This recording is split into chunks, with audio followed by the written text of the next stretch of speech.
Welcome to Spain news దంటోరా. Andhra Pradesh BJP అధ్యక్ష పదవి ఎన్నికకు నోటిఫికేషన్ విడుదలైంది. ఆ పార్టీ సంస్థాగత ఎన్నికల అధికారి రాజ్యసభ సభ్యుడు పివి సత్యనారాయణ అధ్యక్ష ఎన్నికల షెడ్యూల్ విడుదల చేయగా దీంతో నామినేషన్ల ప్రక్రియ ప్రారంభమైంది. సోమవారం మధ్యాహ్నం వరకు నామినేషన్ల స్వీకరణ జరగనుంది. ఓటింగ్ అర్హత కలిగిన వారు 119 మంది ఉన్నట్లు వెల్లడించింది. ఈ ఎన్నికలకు పరిశీలకులుగా కర్ణాటక ఎంపీ పీసీ మోహన్ వ్యవహరించనున్నారు. నామినేషన్ పత్రాల స్వీకరణ, పరిశీలన, ఉపసంహరణ ప్రక్రియ మొత్తం సోమవారమే జరగనుంది.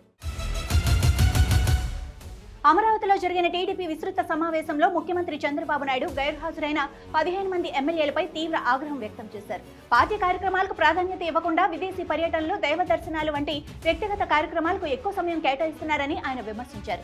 ఈ ఎమ్మెల్యేలు తమ గైర్హాజరీకి సమాధానాలు చెప్పినప్పటికీ చంద్రబాబు వారి వివరణలపై అసంతృప్తి వ్యక్తం చేశారు. పర్యటనలు మరో రోజు ప్లాన్ చేసుకోవచ్చు కదా అని చురకలంటించారు.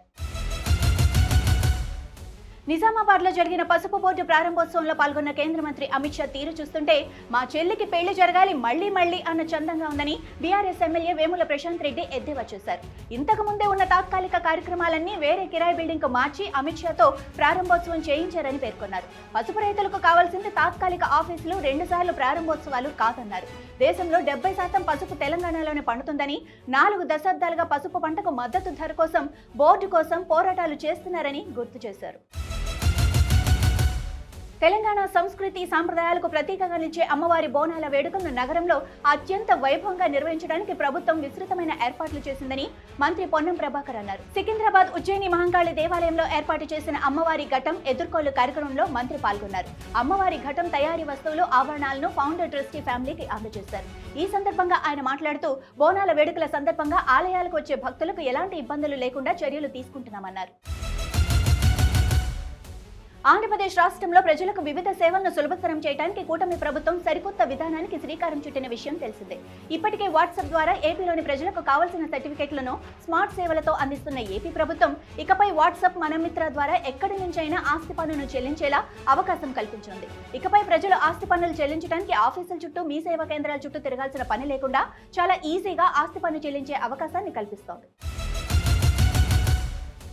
వైద్య ఆరోగ్య శాఖలో డిఎంయు విభాగంలోని contract, outsourcing, honorarium, multi tasking విధానంలో పనిచేస్తున్న 16,000 మంది ఉద్యోగుల పదవీ కాలాన్ని రాష్ట్ర ప్రభుత్వం పొడిగించింది. 2026 మార్చి 31 వరకు వీరు విధుల్లో కొనసాగనున్నారు. వీరంతా ప్రభుత్వ మెడికల్ కాలేజీలు, టీచింగ్ ఆసుపత్రులు, నర్సింగ్, డెంటల్ కాలేజీల్లో పనిచేస్తుండగా సిబ్బంది కొరత కారణంగానే ప్రభుత్వం ఈ నిర్ణయం తీసుకున్నట్లు సమాచారం.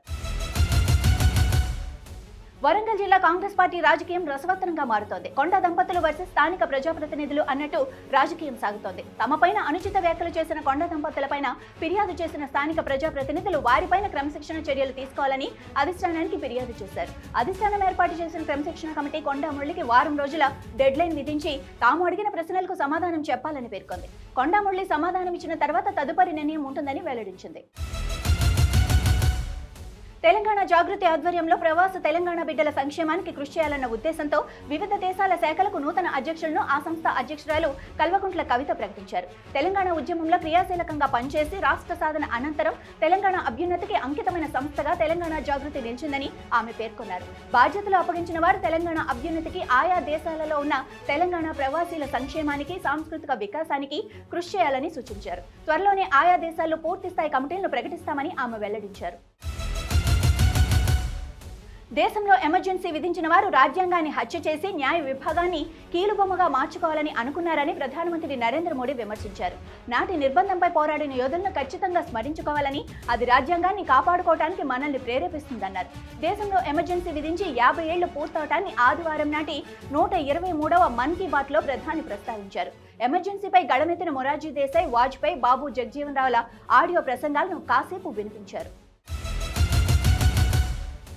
అయోధ్య పుణ్యక్షేత్రంలో రామకథ మ్యూజియం నిర్మాణం శరవేగంగా సాగుతున్నట్లు శ్రీరామ జన్మభూమి తీర్థక్షేత్ర నిర్మాణ కమిటీ చైర్మన్ నృపేంద్ర మిశ్రా తెలిపారు. వీలైనంత త్వరగా ఈ పనులు పూర్తి చేస్తామన్నారు. మ్యూజియంలో దాదాపు 20 గ్యాలరీలు ఉంటాయని ప్రకటించారు. గత 500 ఏళ్ల చరిత్రను తెలుపుతూ గ్రౌండ్ ఫ్లోర్ లో 2 గ్యాలరీలు ఏర్పాటు చేస్తామని, తవ్వకాల సమయంలో వెలికి తీసిన కొన్ని చారిత్రక వాస్తవాలను ధృవీకరించే కళాఖండాలను ప్రదర్శిస్తామన్నారు.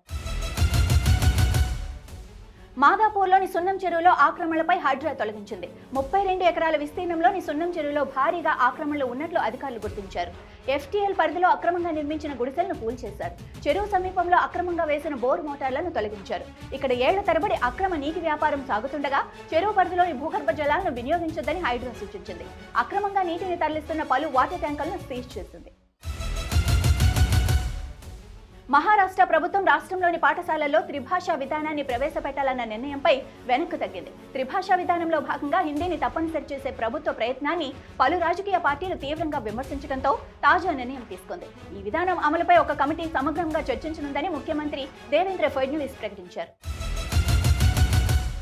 అమెరికా అధ్యక్షుడు ట్రంప్ ఇజ్రాయెల్ ప్రధాని నెతన్యాహును దేవుని శత్రువులుగా పరిగణిస్తూ ఇరాన్లోని ప్రముఖ షియా మతాధికారి అయతుల్లా నాజర్ కమరం షిరాజీ ఫత్వా జారీ చేశారు. వీరికి వ్యతిరేకంగా ప్రపంచవ్యాప్తంగా ఉన్న ముస్లింలంతా ఐక్యం కావాలని పిలుపునిచ్చారు. అంతేకాకుండా వీరిద్దరికీ ఏ ముస్లిం నాయకులు కూడా మద్దతు ఇవ్వొద్దని ఫత్వాలో పేర్కొన్నారు.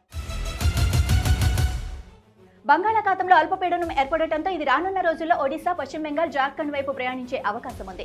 దీని ప్రభావంతో రానున్న 3 రోజుల పాటు ఏపీలో తేలికపాటి నుంచి మోస్తారు వర్షాలు కురుస్తాయని ఐఎండీ తెలిపింది. ఇవాళ శ్రీకాకుళం, విజయనగరం, పార్వతీపురం, మన్యం, అల్లూరి సీతారామరాజు జిల్లాల్లో అక్కడక్కడ తేలికపాటి నుంచి మోస్తారు వర్షాలు కురిసే అవకాశం ఉందని విపత్తుల నిర్వహణ సంస్థ తెలిపింది. మిగతా జిల్లాల్లో చెదురుముదురుగా తేలికపాటి వర్షాలు కురిసే అవకాశం ఉందని కూడా వెల్లడించింది. ఉత్తర భారతదేశంలోని హిమాచల్ ప్రదేశ్, ఉత్తరాఖండ్ రాష్ట్రాల్లో ఇటీవల నుంచి కుండపోత వర్షాలు కురుస్తున్నాయి. ఈ వర్షాల కారణంగా నదులు ఉప్పొంగి పలు ప్రాంతాల్లో ఆకస్మిక వరదలు సంభవించాయి.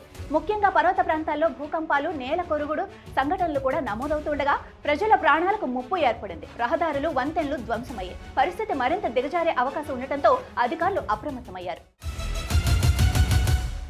ఇవే ఈనాటి స్పీడ్ న్యూస్ దండోరా. చూస్తూనే ఉండండి అభినవ్ భారత్.